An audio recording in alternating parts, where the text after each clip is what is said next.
His emergence as the new president of the General Assembly came with, happiness, joys, and really pride for us as Africans, as particularly as a Nigerian, because at the time when Nigeria image is suffering, from the global community, we have now somebody that has been unanimously been elected by the world. So for me, this is a testimony that Nigeria, the way it's been described by others, is not as bad as we are. We still have credible, committed, and people that really can provide, leadership not only in Nigeria but globally. So therefore, his emergence is a testimony that there are a lot of Nigerians that are doing great work globally, nationally, and that they will continue to excel. Because to emerge as president of the General Assembly, it means that you really have to have the necessary capacity, the necessary integrity, and the network that is required to be able to convince the whole world that you are fit for that position. So I'm really glad, I'm happy that you have somebody who is also very friendly with civil society. His career as intellectual has been very friendly. He has been someone who has the interest of this country and Africa at large, and therefore I'm very certain that his role that he's going to play in the General Assembly will also have the interest of Africa and Nigeria in particular. Particularly, Africa is facing serious insecurity challenges, issues of deficit in our development framework, issues of poverty, and lacking also in the area of economic empowerment. So as the President of the General Assembly, I believe that he is going to pay attention to peaceful coexistence in Africa and also creating economic opportunity for many African countries to be able to compete with the global world and address the issues of inequality, injustice, poverty, and like I said, ensure peaceful coexistence within the African continent. I'm not too sure if this is directly linked to the foreign policy of the Nigerian government. I think him as permanent mission of Nigeria, he had a very clear credential, and he has demonstrated his credentials at the global world, and that earned him the respect that led to his acceptance and emergence.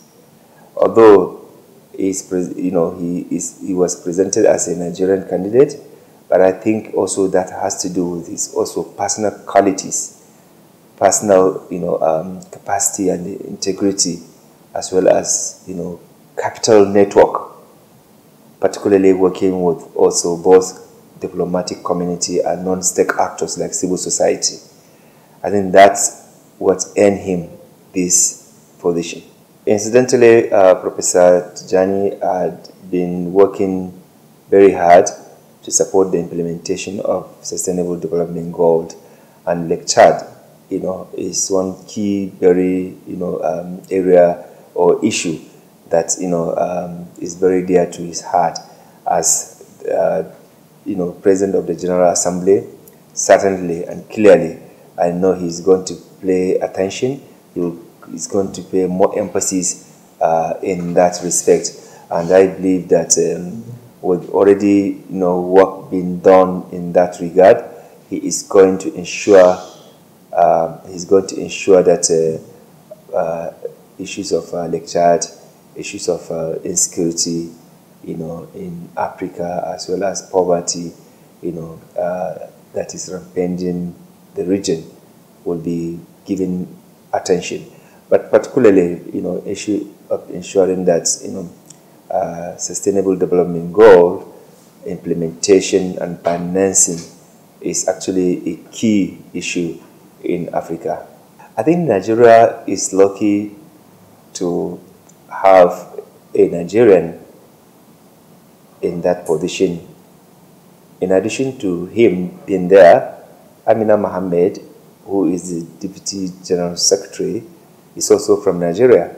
So it's a double opportunity Nigeria has, and Nigeria has to utilize these two, powerful individuals that have actually excelled and that have demonstrated commitment and interest to ensure implementation of sustainable development goal in Nigeria.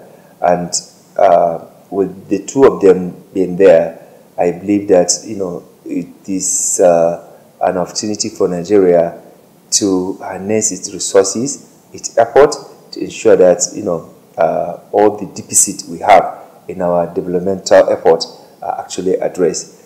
Look, this kind of opportunity, they don't come all the times. So it is important that Nigeria take advantage of these good golden opportunities that we have of having Professor Tijani Bande, who is committed, patriotic, and very, very, very, credible, in discharging his responsibility to see that Nigeria take advantage of his being there, because I know he will be there for the country, he will be there for the continent of Africa, as he has been doing even in his other capacities. For us, in CISLAC, just like many other civil society in Africa, we actually welcome this development of his emergence as President of General Assembly, because we know he believes in civil society mainstreaming, involvement, and working with other non-state actors to be able to ensure development in Africa and globally.